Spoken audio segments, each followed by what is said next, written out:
ay nababahala sa panganib ng nuclear na digmaan. Sa palagay, kaya ninyo'y makakakita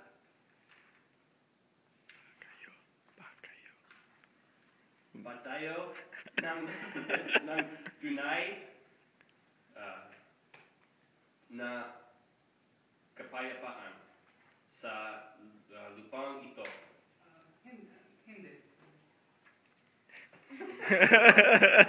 Po ang teksto dito sa Biblia sa awit po, kapitulo 46, versikulo Face the door, Amor.